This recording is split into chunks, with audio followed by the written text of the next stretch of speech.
Hey guys, Andrethefarmer here, and I've made a lot of videos on how to graft, but this is going to be my most comprehensive grafting video ever.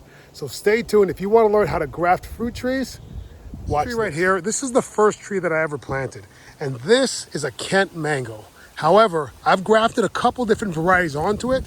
Like this branch right here is an old graft. You can see the union there, and this is Mahashnook, which is my favorite mango. So one of the main reasons why we graft is so we can have multiple varieties of fruit on each tree. This mango tree here is a Malacca mango tree, and it's produced 4 different types of mangoes in its lifetime. This branch right here, this is starch mango. It didn't flower this year, but this is another variety of mango, and I think you can see the graft union right there. You should also understand that whenever you buy a mango tree or an avocado tree, or most fruit trees for that matter, they've already been grafted. This is the graft union. And one of the reasons why we graft seedlings is so that we don't have to wait 10 years for a fruit, and we can get a very predictable fruit. Because most fruit, when you plant them as a seed, they don't grow true to seed, which means you're gonna get a mango that's slightly different than the one you planted. So I'm gonna show you a couple different versions of grafting, and well, let's get started. The first step in grafting is finding the branch that you want to graft. So this is what we're going to call our scion. Now the scion is simply the branch that we're taking from one tree to graft onto another tree. Some of the things that I look for when I'm looking for a scion is I want to see the tip a little bit swollen and a little bit of growth that's starting to bud. I don't want it fully budded, but when they're starting to bud, that's a perfect branch to use as our scion. So we're just going to snip that at about maybe 4 inches. And this is what we're going to graft onto our new tree. Next step, we're going to prepare our scion. We're going to take all the leaves off. We can cut them off or we can break them off. With mango leaves, they come off pretty easily. And this is what remains of our scion. Next, we're going to take our buddy tape. Now this buddy tape you can get on Amazon now. It's called buddy tape. And it's actually really great because it does a couple things. One, it keeps their scion from getting dry and drying out, but it also allows for your new growth to grow right through the tape, so you never have to remove this. So we want to stretch it out. It's a little bit expensive, but one roll will last you a lifetime. There we go. Our scion is prepped. Now we have to decide what tree we want to graft our scion onto. So you can decide to graft it onto a seedling that you want to change into a Bombay mango, which is what this is, or you can add this onto a mature tree and just have a branch that will now produce Bombay mangoes. I've decided to put it onto a mature tree, and this is the branch we're going to graft it onto. So first thing we want to do is make sure that our tools are clean. So we're going to get a little bit of hydrogen peroxide, and we're just going to sprinkle that on our tools just to disinfect it. You don't have to go crazy with it, but I just want to make sure we're starting off on the best foot. We're going to get our grafting knife. We're also going to clean that off as well. And we're just going to make sure that there's no past infections or bacteria on there that's going to affect the successfulness of our graft. So now we got to look for the same diameter of this as this, and I'll explain to you why we need that. So right about here, we're the same diameter. So the first thing we're going to do is snip that right about here. We're going to double check that to make sure these two match up.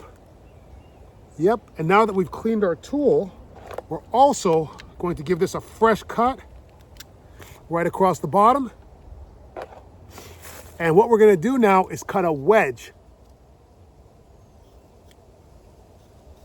into our scion. We're going to cut on both sides and come down to a point. We want to imagine that we've cut that down to about 1 cell thickness, which is impossible, but that's kind of the mentality that you want. And the longer that your wedges, the better. Sometimes people cut really short wedges that don't have as much contact between the two branches, so they're not going to do as well. And the thing that you want to have contact with is the cambium. So right under the bark, there's that green area there. That's the cambium. This cambium and this cambium have to make love, all right? So we're going to go ahead and cut a slit right down the middle of this. Now there's a second reason why I chose this branch, because it's not on the top of the tree and it's not going to get direct sun. You also don't want your grafts to be in direct sun. You want to have them out of the sun, so sometimes you can shade them or shelter them if you can. And we're going to put that in there, and we want our cambiums on both sides to line up. And if we look at that, that's a pretty good fit all the way down. We're lined up perfectly on both sides. Now, if you're not lined up on both sides or you're not the same size, what you can do is line up one side. But if you try to put it in the middle and it's not the same size, then you're going to have a problem, because then neither side will hit. Now, once we've done that and it's secure, like look, it's not falling out, we can go ahead and wrap that up. We can use a zip tie. We can use rope. We can use string. We can use grafting tape. I'll show you how to do it with the grafting tape as well. But I'm going to use a zip tie here. And we're just going to try to get a nice, snug fit. And we're going to get some grafting tape. We're also going to use the grafting tape. We can also use a rubber band. So we're going to take this cheaper grafting tape and we're just going to pull it tight. And when we pull it tight, it becomes kind of like a string. And that we can use to wrap around here and just make sure that we are as tight as we can get it without strangling it.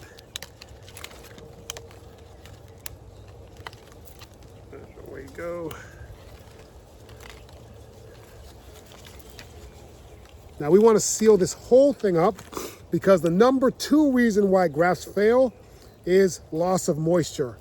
Do you know what the number 1 reason why they fail is? The cambiums are not lined up. So make sure you line your cambiums up, make sure that your graft doesn't dry out, and you're going to have pretty good success. Now, a lot of people like to put a little plastic bag over this. Sometimes I do, depending on the weather. If it's extremely hot, I might put a plastic bag over this and make a little miniature greenhouse for this so that it stays nice and moist the whole time. We're still in the spring, so I'm probably not going to do that with this one. But I'm going to show you guys. You know what? I'll show you guys how it's done anyways. There we go.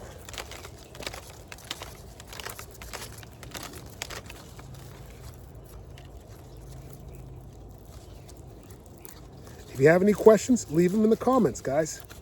But that's pretty much it. We've just grafted Bombay mango onto a cac mango. All right? If you enjoyed that, hit the like button, subscribe, follow me for more.